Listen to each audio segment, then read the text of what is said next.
Hello students, welcome to my YouTube channel के साथ tuition classes. आज हम ग्रेविटेशन के पार्ट 2 के बारे में पढ़ेंगे। पार्ट 1 में हमने 4 टॉपिक कवर किए थे।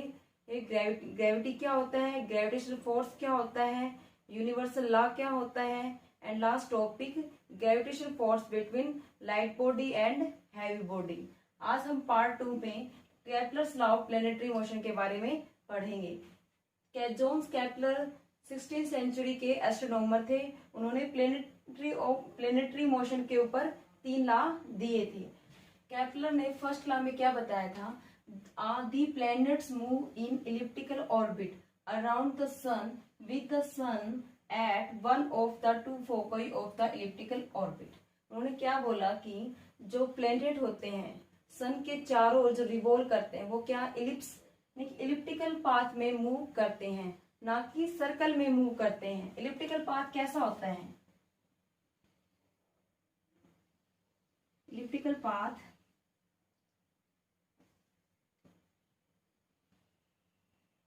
इस टाइप में होता है। इसमें 2 एक्सिस होती हैं। ये कौन सी होती है? Minor axis. और ये कौन सी होती है? Major axis.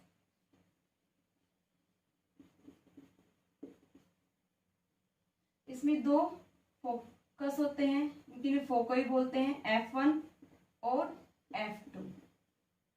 और ये यहाँ पर प्लेनेट रिवॉल्व कर रहे हैं। प्लेनेट, आप इन दोनों में से किसी को भी सन अज्यूम कर सकते हो, चाहे आप सन यहां मान लो या यहां मान लो। जैसे मैंने सन यहां अज्यूम किया कि जो सन के चारों ओर जो प्लेनेट मूव कर रहे हैं वो इलिप्टिकल शेप में इलिप्टिकल पाथ में मूव कर रहे हैं। यानी कि इलिप्टिकल पाथ कैसे होता है? Oval shape. Kepler second law में क्या बताया? Each planet revolve around the sun in such a way that the line joining the planet to the sun shifts equal area in equal interval of time. उन्होंने क्या बताया second law में? जो हमने first law में क्या पढ़ा था, जो प्लेनेट होते हैं सन के चारों ओर जो रिवॉल्व करते हैं वो इलिप्टिकल पाथ में मूव करते हैं। और सेकंड लॉ में उन्होंने क्या बताया? इलिप्टिकल पाथ भी तो मूव करते हैं, साथ में जो उनका एरिया होता है वो भी इक्वल होता है, equal interval of time. Time तो सेम रहेगा और जो एरिया होता है वो भी इक्वल होगा। यहां हमने सन लिया इस पॉइंट पे, पहले प्लेनेट ये यहां था, फिर नेक्स्ट डे वो प्लेनेट यहां आ गया कि प्लेनेट है, पहले यहां था, फिर नेक्स्ट डे वो यहां आ गया। कुछ टाइम के बाद प्लेनेट फिर ये यहां आ गया और फिर उसे नेक्स्ट डे वो इस पोजीशन पे आ गया। अब इनका एरिया, ये सी पॉइंट अज्यूम कर लिया हमने, इनका एरिया क्या होगा? इक्वल होगा। ए सी बी का जो एरिया है वो इक्वल होगा ए डैश सी और बी डैश की। जब प्लेनेट कांस्टेंट स्पीड, देखिए जो ये प्लेनेट जो रिवॉल्व कर रहे हैं इसके चारों तरफ, वो कांस्टेंट स्पीड से मूव नहीं कर रहे, बिकॉज इलिप्टिकल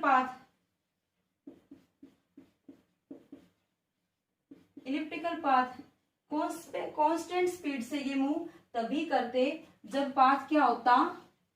सर्कल।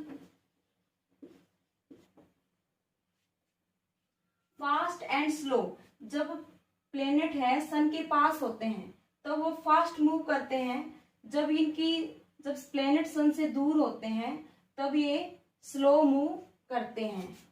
कब करेंगे? जब प्लेनेट नियर द सन। और स्लो मूव कब करेंगे? प्लेनेट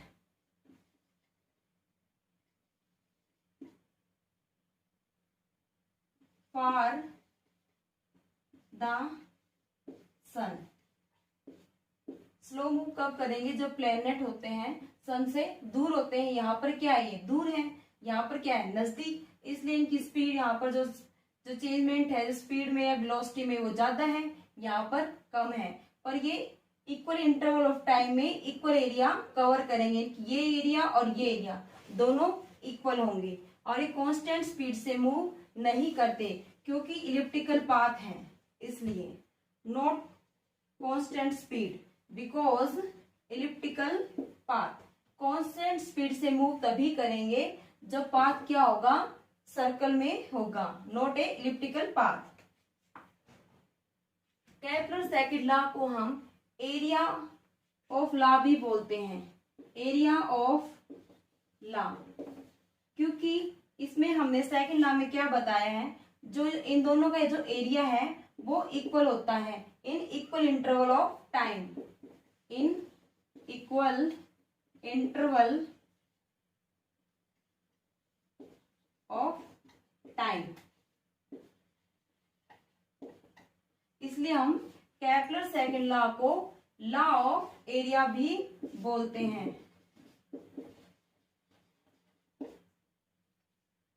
इसमें हमने तीन चीजों के बारे में पढ़ा है। क्या कांस्टेंट स्पीड से मूव नहीं करते प्लेनेट, फास्ट एंड स्लो कब होंगे, फास्ट कब होगा जब प्लेनेट सन के नजदीक होगा, और स्लो कब होगा जब प्लेनेट है सन से दूर होगा, और इसमें जो एरिया होता है वो इक्वल होगा इक्वल इंटरवल ऑफ टाइम में। केपलर थर्ड लॉ में क्या बताया, the cube of the mean distance of the planet from the sun is directly proportional to the square of time its take to move around the sun. यानी कि जो cube of the mean distance, ये R cube directly proportional to square of times, R क्या है, mean distance सन और planet के बीच की दूरी। देखिए हमने पढ़ा था फर्स्ट और सेकंड लॉ में, जो सन के चारों ओर जो प्लेनेट मूव कर रहे हैं प्लेनेट, वो इलिप्टिकल पाथ में मूव कर रहे हैं, उनके जो बीच की जो डिस्टेंस होगी वो क्या होगी, आर, और टी क्या है, टाइम पीरियड सन और प्लेनेट के बीच में। पहले प्लेनेट ये यहाँ था, कुछ टाइम बाद ये प्लेनेट यहाँ आ गया पी डैश, यानी कि यहाँ पर क्या हो, चेंजमेंट हो गया टाइम का, क्योंकि जो यहाँ पर टाइम जो चेंजमेंट है वो क्या होगा, स्केयर होगा, और जो इनकी जो डिस्टेंस होगी वो क्या होगी, क्यूब रूट होगी। वो दोनों डायरेक्टली प्रोपोर्शनल हो गए एक दूसरे के। R cube by T square is equal to constant. Kepler की एक कमी रह गई थी, वो ये एक्सप्लेन नहीं कर पाए थे कि जो प्लेनेट होते हैं वो मोशन क्यों करते हैं इलिप्टिकल पाथ में, और यह कमी न्यूटन ने सॉर्ट आउट की थी। उन्होंने बताया था जो प्लेनेट होते हैं और सन के चार जो प्लेनेट होते हैं इलिप्टिकल पाथ में मूव इसलिए करते हैं क्योंकि वहां पर ग्रेविटेशनल फोर्स लग रहा है। इसकी वजह से जो प्लेनेट होते हैं वो सन के चारों ओर रिवॉल्व कर रहे हैं, और केपलर ने यह नहीं बता पाया कि जो प्लेनेट होते हैं वो मूव क्यों कर रहे हैं सन के चारों ओर। और केपलर के थर्ड लॉ से ही न्यूटन ने यूनिवर्सल लॉ को बताया था, उसी से ही उन्होंने इसको ड्राइव किया था यूनिवर्सल लॉ को, using the Kepler third law. अब हम उसको डिस्कस करेंगे कि कैसे उन्होंने उसको ड्राइव किया with the help of Kepler third law. अब हम how did Newton guess the inverse square law, यानी कि केपलर थर्ड लॉ के बेस से उन्होंने यूनिवर्सल लॉ को कैसे ड्राइव किया था, हम ये पढ़ेंगे। उसके लिए हम कुछ अजम्पशन अज्यूम करते हैं। Let mass of planet M, उसकी हमने वेलोसिटी क्या ली है, v ली है। रेडियस ऑफ सर्कुलर ऑर्बिट की क्या ली है, हमने r ली है। Time to complete one revolution क्या माना है, t माना है। कि जो प्लेनेट है इसमें हमने इंपॉर्टेंट अजम्पशन अज्यूम की है, इनकी अज्यूम किया है, जो प्लेनेट है सन के चारों रिवॉल्व जो कर रहे हैं वो कौन सा पाथ होगा, ऑर्बिटल पाथ, देखिए सर्कुलर पाथ अज्यूम किया है, सर्कुलर ऑर्बिट अज्यूम किया है, ना कि इलिप्टिकल पाथ अज्यूम किया है। इसमें हमने इंपॉर्टेंट अज्यूम्पशन ये अज्यूम की है, जो प्लेनेट होते हैं रिवॉल्व कर रहे हैं सन के चारों ओर, वो सर्कुलर पाथ में कर रहे हैं, ना कि ऑर्बिटल इलिप्टिकल पाथ में मूव कर रहे हैं फॉर दिस पर्पज, यानी कि यूनिवर्सल लॉ को ड्राइव करने के लिए। एक सर्कुलर पाथ में मूव कर रहे हैं तो उन पे फोर्स कैसा लग रहा है, सेंट्रीपिटल फोर्स लग रहा है। वो क्या होता है, F is equal to mv² by r। m क्या है, मास ऑफ प्लेनेट, जो क्या है constant. F is directly proportional v² by r। v क्या है, वेलोसिटी। वेलोसिटी, अब हम वेलोसिटी फाइंड आउट करेंगे। वेलोसिटी क्या होती है, डिस्टेंस अपॉन टाइम। की जो सर्कल की जो सर्कमफ्रेंस होती है वो कितनी होती है, 2 पाई r। और डिस्टेंस अपॉन टाइम, टाइम कितना है, t अज्यूम किया।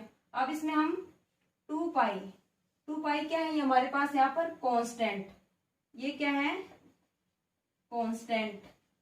तो v directly proportional r by t। अब हम स्क्वायर कर देंगे both side, squaring both side. तो क्या आया, v² directly proportional r² by t²।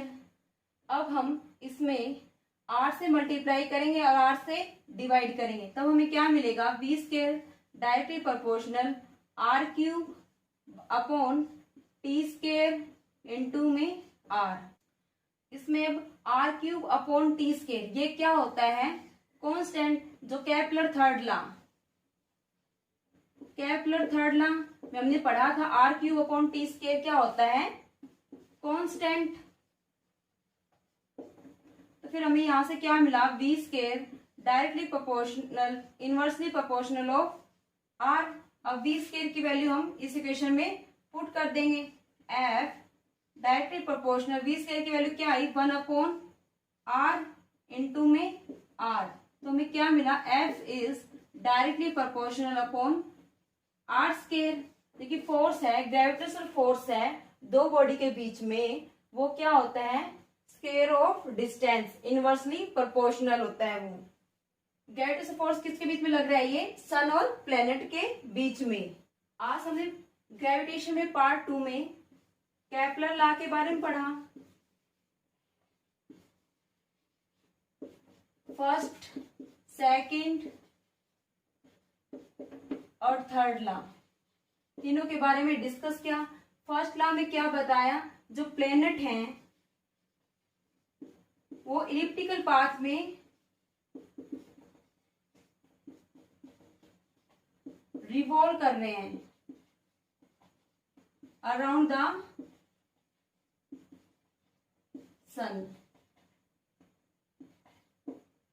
और इसे हम लॉ ऑफ ऑर्बिट भी बोलते हैं। सेकंड लॉ में हमने क्या पढ़ा, जो एरिया होता है, एरिया वो क्या होता है, इक्वल होता है इन equal interval of time.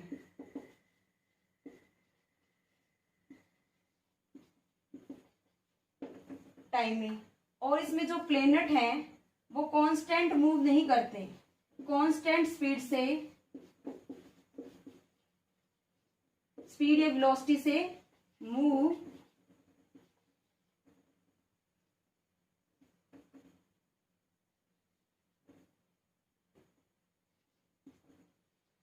Second हमने क्या पढ़ा, कांस्टेंट स्पीड या वेलोसिटी से जो प्लेनेट हैं सन के चारों को मूव नहीं करते कांस्टेंट स्पीड से। थर्ड हमने इसमें ये पढ़ा, स्पीड है fast and slow, fast and slow. Fast कब स्पीड होगी, जब प्लेनेट है सन के नियर होगा, और स्लो कब होगी, जब वो फार होंगे। थर्ड लॉ में हमने क्या पढ़ा, R cube by T square वो क्या होता है, कांस्टेंट होता है। केपलर थर्ड लॉ की एक कमी ये रह गई थी, वो एक्सप्लेन नहीं कर पाए थे, जो प्लेनेट होते हैं वो मूव क्यों करते हैं। न्यूटन ने ही उसको डिस्क्राइब किया था, उन्होंने बताया था ग्रेविटेशनल फोर्स की वजह से जो प्लेनेट होते हैं वो मूव करते हैं। और न्यूटन ने ही केपलर थर्ड लॉ की हेल्प से ये बताया था, फोर्स होता है वो इनवर्सली प्रोपोर्शनल होता है square of distance between two body. आज की वीडियो में इतना ही हम पढ़ेंगे। Thank you.